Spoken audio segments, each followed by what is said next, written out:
What's up, Taiwan? Good evening, everyone. I'm Amanda. Hello, I'm Rafael. Today is our first episode of History series. And there is a very important thing we want to tell you because today is our very first time on the air with you. Woohoo! Speaking of Taiwan, I believe the impression about her that international friends get mostly comes from China. China keeps declaring Taiwan is a part of its territory and even requires all countries worldwide to not admit Taiwan is a country with her own independent authority. This year, 2019, an aircraft from New Zealand was refused to land in China and asked to return where it came from with all passengers. And that only because New Zealand said Taiwan is a country. Yeah, but I seem to read this news online before. Yeah, I read this on Facebook news, so that's why I put it in our show today.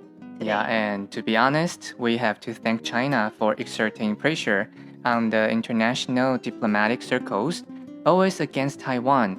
It makes more and more people around the world raise aware of the issue of Taiwan and wonder why China so strongly wants this small island, which located on the western edge of the Pacific Ocean. In this podcast, we'd like to guide you to learn what the differences and tangles are between Taiwan and China through history. And most importantly, why that is important. We'll try our best to introduce the reality of Taiwan in an easy way for you to understand and hopefully find entertaining as well. We will post the draft on our website. In addition, to make international friends understand our text better. Now let's get the ball rolling. Let's start it.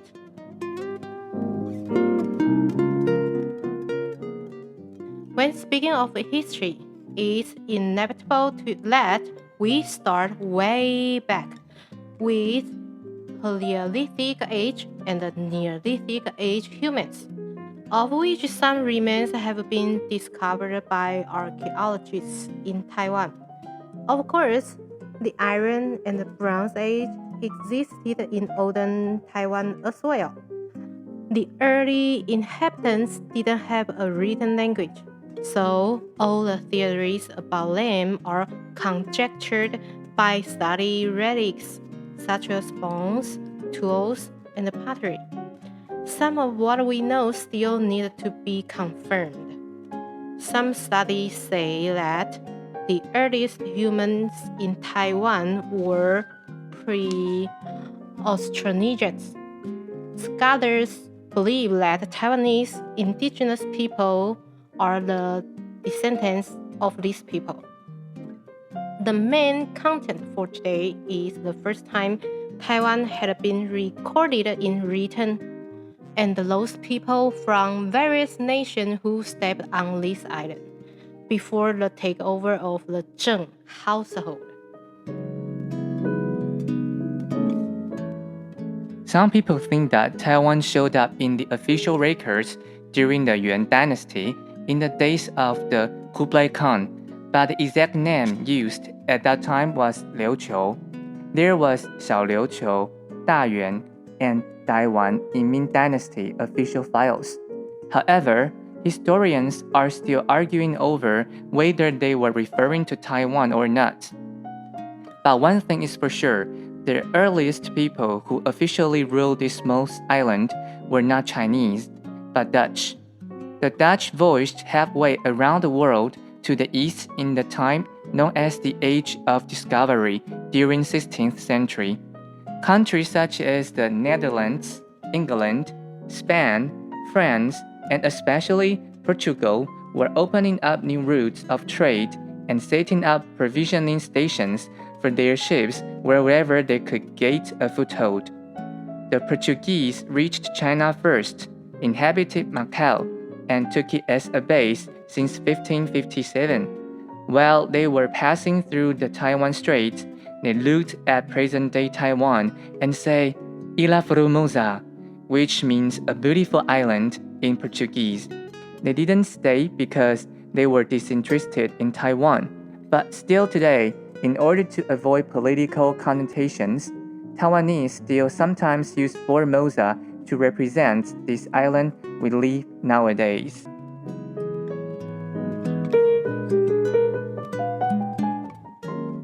Amanda, I have a question. Yes? Can I ask you? Yes, bring it up.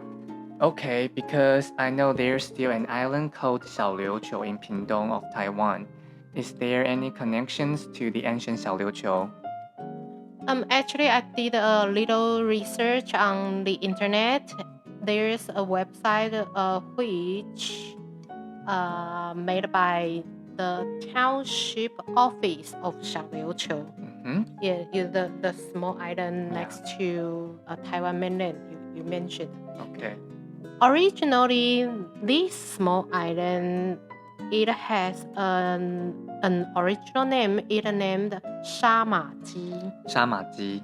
Yeah, I don't think it comes from Chinese or Taiwanese. Yeah. It sounds pretty like a Native language. yes, more like that. Okay. So originally, Yuan Dynasty, they called Liuqiu as two islands. Two islands. Okay. One is Okinawa and Taiwan. Oh. Together. But Ming Dynasty changed it. They changed Okinawa into Daliuqiu, and this main island they called Taiwan. 小琉球. No, the main island. Okay. Mainland. Okay. Yeah, mainland of Taiwan. Okay. So Taiwan, this island has the official name, and the small island doesn't have an official name. So Ming Dynasty, they think why not we use 小琉球 as an official name for this island. Okay, for Samaji. Yes, for Shamaji. Good. And 大 and 小 means big and small. Yeah. Right, in Chinese. I think that's why become 小琉球 nowadays we call it. Okay, thanks for your answering. It's very clear. Okay, so this is the end of our first episode. If you like our show, please subscribe our podcast, leave your reviews, and don't forget to listen to our next episode on Wednesdays. If you want to read the scripts, please go to the website shihiu78.wordpress.com. See you next time. Okay, bye-bye. Bye-bye.